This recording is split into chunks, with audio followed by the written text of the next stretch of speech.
ትናንት እኔ እኮ እንደውም ዛሬ እኮ እውነት ለመናገር አንተ ፊቱ ራሱ መቆም አልነበረብኝ። ውጭልኝ እኮ ነው ያልኩት። ለምን እንደዛ የሚያስደልስ ነገር አድርጌ እመለሳለሁ።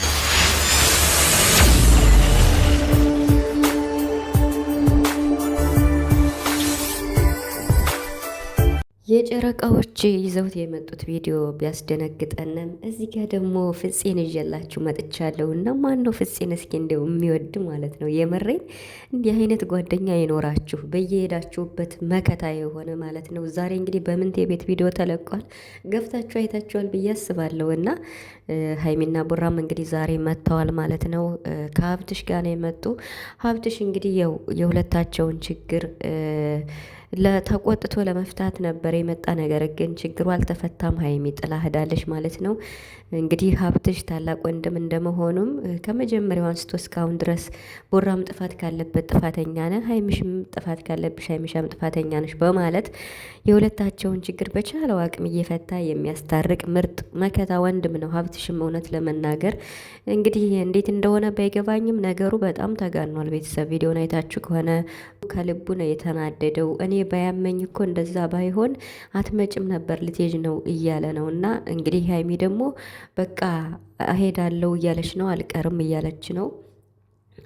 በነገራችን ላይ የምትሄደው አዲስ አበባ ነው አይደለ? ሌላ ሀገር ከሀገር ውጭ አይደለም ሀገር ውስጥ ነው ብላለች። ግን ቢሆንም በቀደም በሰራችሁ ቪዲዮ ቡራ በጣም እንዳኮረፈ ነው። ምክንያቱም ራስሽ በግልሽ እየወሰንሽ ከዛ ውሳኔ ከወሰንሽ በኋላ እንደገና እኔን ትነግርኝና እመጣለሁ ወደ አንቺ፣ ይሄ ነገር አይሆንም ከዚህ በኋላ አይደገምም እያለ ነው። ስልክም መዝጋት የለብሽም እንዴት ነው ምን ያስባሉ ብለሽ ነው? እንዴት እኛ እንደምንጨነቅ እያሰብሽ እንዴት ስልክ ትዘጊያለሽ? ይሄን ነገር እኔ ባደርገው ምን ትያለሽ? በሚለው ዛሬ እንግዲህ ሁለታቸው እጅግ በጣም ተፋጠው ሀብትሽም ግራ ገብቶት ቪዲዮ በጭቅጭቅ ነው የተዘጋ ቤተሰብ ማለት ነው። እና ሰላም ሰላም፣ እንዴት ናችኋለሁ? ሰላማችሁ ይዛ በያላችሁበት የጨረቃ ቤተሰቦች በየትኛውም ዓለም የምትኖሩ በስደት ዓለም የምትኖሩ በያላችሁበት ፈጣሪ ይጠብቃችሁ ይጠብቀን፣ አሜን። የምር ከባድ ነው ማለት በእንደዚህ ልክ ይደርሳሉ ብዬ እኔ አላሰብኩም። ሀይሜ ራሱ በቃ የመግቢያ ቪዲዮ ስትሰራ አይታችሁ ሰምታችሁ ከሆነ ምርር ብላን የተናገረችውና ማለት እኔ ነገሮችን በመልካም ነው ያየሁት የእሱን ስራ ከማበላሽ በቃ ሄድኩ እንኳን ብዬ ስነግረው ስልኬን የዘገውት ደውሎ አብረን እንሂድ ይለኛል። ይሄን በማሰብ ነው እሱ ስራውን ሲጨርስ ይመጣል ብዬ አስቤ ነበረ ብላለች። ነገር ግን ይሄ ትክክል እንዳልሆነም አምና ይቅርታ ጠይቃለች። ቡራ ደግሞ እስካሁን ድረስ እንደተናደደ ነው። በተለይ ስልክ ዘግታ ነበርና ሀይሚ ስልክ መዝጋቷ በእርግጥ ትክክል ነው ብዬ አላስብም። ለምን ቢባል የሆነ ደብዳቤ ጽፋ በቃ የሆነ ችግር ገጥሞኛል ብላ ስልክ ዘግታ ስትጠፋ እየደወለላት ካላነሳች ፈልጓት እንደዛ ካላገኛት እንዴት ምን ይሰማዋል እንዴ?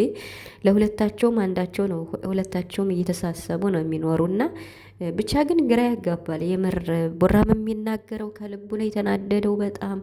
ብቻሽን ለምን ትወስኛለሽ? ሰው እንደሌለሽ ለምን ትሆኛለሽ? እኔን ምንም ነገር መደበቅ የለብሽም እያለ ነው። ሀይሚ ደግሞ ሁሉን ነገር እኔ ሚዲያ ላይ መናገር አልፈልግም ብላለች። አሁን ቡራ ሚዲያ ላይ እንድትናገር አይደለም ያለው፣ በቃ ንገሪኝ ለእኔ ነው ያላተኝ። ማለት በቃ የገጠመሽ ነገር ምንድን ነው? ለእኔ መንገር አለብሽ፣ መደበቅ የለብሽም። ስለሌለው ግዳይ ሰጠኝም እንዴት እኔ ላይ ስልክ ትዘጊያለሽ ብሏል። ትክክል ነው። ቡራ ላይ ስልክ መዝጋቷ ትንሽ ከባድ ነው። እና ያው እንግዲህ ተናዳ እንደዛ ከሆነ ስልኩ የኔ ነው በማለት ያው ቡራም ተናዷል ትንሽ ማለት ነው። ትንሽ ሳይሆን በጣም ነው የተናደደው። ሀይሚ ደግሞ ትናንትና ቡራ ሂጂ ውጪ ብሎ እንግዲህ ትናንትና ለሙሽ እየደውዬ ቤት ስሄድ ቪዲዮ እየቀረጹ ነበር ገባው እኔ ለመጠየቅ ስሄድ ቡራ ግን አቀባበሉ ልክ አይደለም ውጪልኝ አለ። ቢያንስ እንኳን እኔ ጥፋተኛ ብሆን እሱ ከኔ ተሽሎ መገኘት ነበረበት ብላለች። በነገራችን ላይ ቡራ ያው ይናደዳል፣ አኩራፊ ነኝም ብሏል።